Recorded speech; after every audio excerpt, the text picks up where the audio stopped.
I've been falsely accused of being a Mr. Know-It-All. So I want to try to create this question and answer kind of thing going on where internet friends send me their questions and I try to struggle to answer them because I want to demonstrate how I don't really know everything. There's a lot that I don't know. So hit me with the next question. What do we got?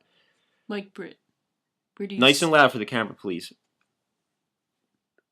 The laptop doesn't pick up that Mike much. Britt, where do you see yourself in 10 years? All right, I would like to try to avoid doing personal questions because this is more about like trivia and knowledge and philosophical stuff. But it's a fair question. Where do you see yourself in 10 years? Was the question. If 10 years ago you asked me, where do you see yourself in 10 years? I would have given an answer that is really similar to where I am right now. I would have said something like, "Oh, I'd be on the stage playing often. I would be recording bands, and I would be I'd be romantically involved with someone that I work well with musically, and I wouldn't have. Maybe I would have anticipated New York. Maybe I would have anticipated not having a car. I don't know. But there's always going to be surprises. So you can have whatever kind of dreams and ideas that you want, but there's always going to be obstacles and there's always going to be surprises. I mean, sometimes you get better opportunities than what you had planned. And so I do want to allow some room for new things to come through. I don't want to be so closed-minded that I have this. I don't want to be so closed on this vision of where I'm going that I'll ignore better opportunities if they come. But what I would like to do in 10 years, it's going to be a lot like what I had 4 or 5 years ago. I want to have a small space in a bigger. I want my recording studio to be in like a few rooms that are in a bigger building that is like an all-purpose music building kind of thing, where it's like a venue and there's like a practice space and there's lesson rooms and a recording studio and maybe like a music library, maybe like a little cafe, a little hangout spot, maybe a secret room that you can sleep in for the touring bands. And you got to cut transportation out of the equation, man. I mean, like, look at how many people try to, like, they have to drive to work, but they have to work to pay for the car. But they need the car to get to work.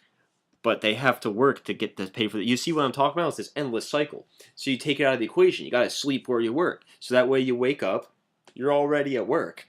And then, you might walk to get some food after you shake off all the dust and all that stuff. And you get some food, you come back, you do a couple lessons, and then maybe you have band practice, and then, it's showtime, who knows. Then at the end of the night, you go to sleep, and then you wake up and you get back to work. And you just repeat this until you die. And that's really what I want to do. I want to I want to get the car out of the equation and never have to worry about transportation ever again.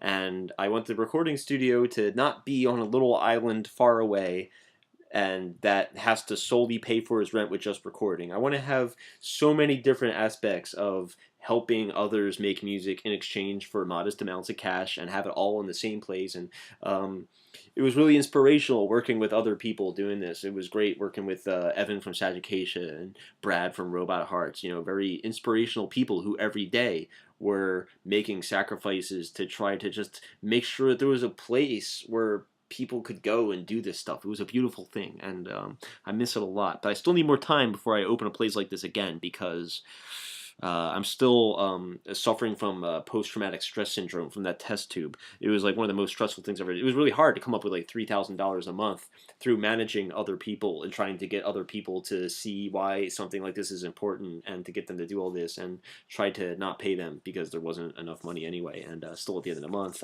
people are accusing you of getting money and you're still struggling and paying out of pocket and asking all your friends for money constantly. That was really tough, but I'll do it again at some point. I just need like a couple thousand to put up. If I had like $3,000 sitting around, I'd be looking for a place right now, And but next time we do it, we need a really good lawyer. We need a lawyer who's like buddy buddy with the township, and they can go in and be like, "Look, Tom, I went to school with your father. Can you make it really easy for these kids?" And he rubber stamps the thing. He's like, "All right, you're approved. You're good. You got the zone. You got the because there's all that zoning stuff. There's like the township planning board thing. Is that I don't want to do it in a major city. I want to do this in a spot where there is a almost dead music scene, because no matter where you go, there's gonna be a lot of bands and a lot of kids trying to play music who are gonna want lessons and opportunities to play shows and stuff like that. So I want to do this in a place where there's nothing like that already. There's already stuff like that in major cities. So anyway, that's where I see myself in 10 years. It's going to be just pretty much like the way it was 3 years ago, but at a higher capacity and much more organized, because we learned a lot last time, and that was cool. So I'm going to do that again at some point. Thanks.